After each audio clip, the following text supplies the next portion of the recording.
Welcome to Odd Autos. This is Custom or Classic.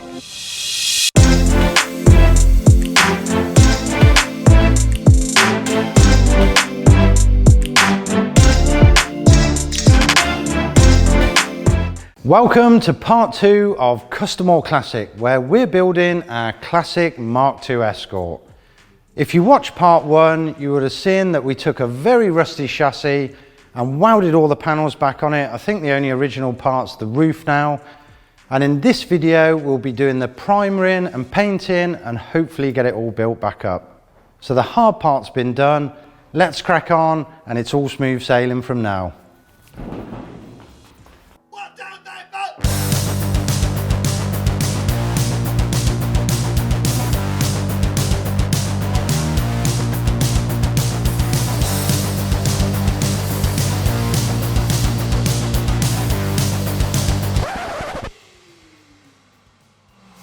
Holy shit.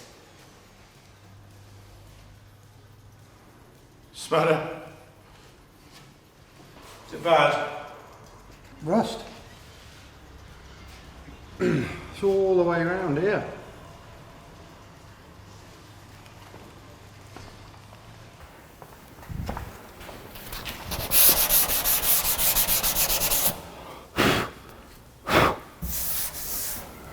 I just found surface rust under the primer.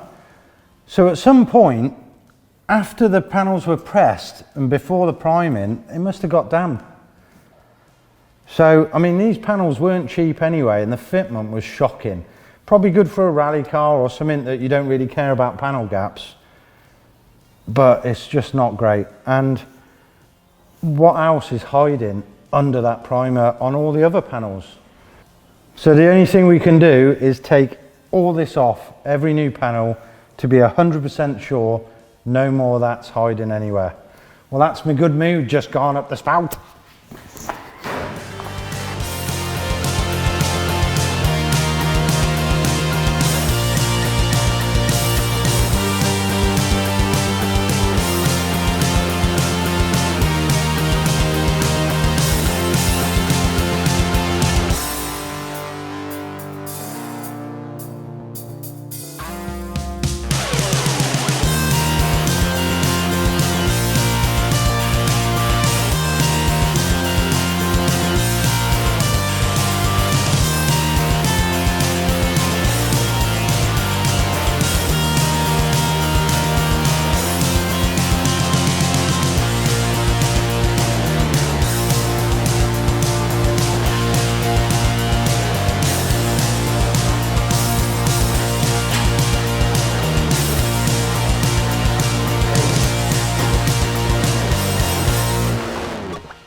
Right, good news, the bad mood didn't last a long time. We only found rust on the front wings, the doors around the door handle area, and the scuttle was pretty covered. But we've got all that off and give it a bit of rust treatment, and it's prepped and now in the booth on its side, ready for this stuff. So this is Gravitex underbody coating stone chip protector over paintable. Bit of a mouthful. What this does is we paint it on the entire underside of the car and up in the wheel arches, and it stops stones chipping the paint. So because it's like slightly rubberized, a stone would flick up, bounce off, and doesn't affect the paint. Then we're going to etch all the parts of the body what we've bare metaled, and then give it one entire coat inside and out with the high build primer. So no good me talking about this too much. Let's crack on and get Keith working hard.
So the high build primer's had a couple of days to go off, and we've sprayed over a little guide coat to help us with the flatting.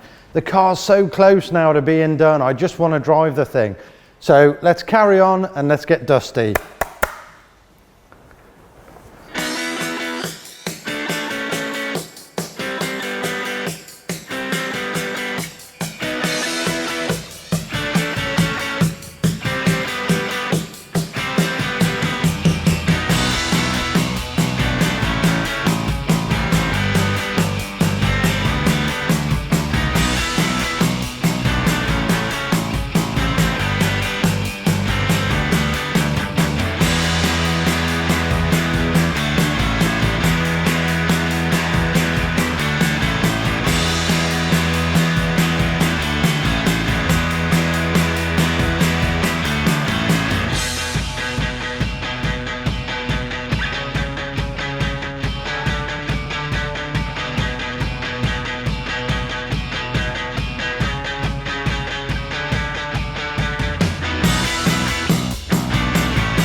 Unfortunately, that's all we got time for in part 2. We're so close now to finishing this car. I think I'm about a month behind with where I'd have liked to have been, just mainly due to these panels. Every panel was dented, some had rust, and most were just totally the wrong shape. For example, the bonnet. On the driver's side at the bottom to the top, it was totally unsquare, about 6mm in it was. And the doors, the window frames were wrong. We had to cut them out the door and lift them up 1/2 inch on both sides. So listing all the panels out, they weren't cheap. But as I said before, if you've got a race car or something you're not fussed about door gaps and stuff like that, they're ideal. Or if you've got a low budget and a lot of time to play about with these panels, they're perfect. So the panels we fitted and the prices are an upper bulkhead, a heater bowl, rear panel, boot floor, the main floor, lower bulkhead, both quarters, front panel, both front wings, 2 doors and a bonnet all come to £4,414. Now that's a lot, especially for the messing about you have to do. So again, sorry this video's took a bit of time to come out, but something tells me the next video is going to be out a lot quicker. See you in part 3.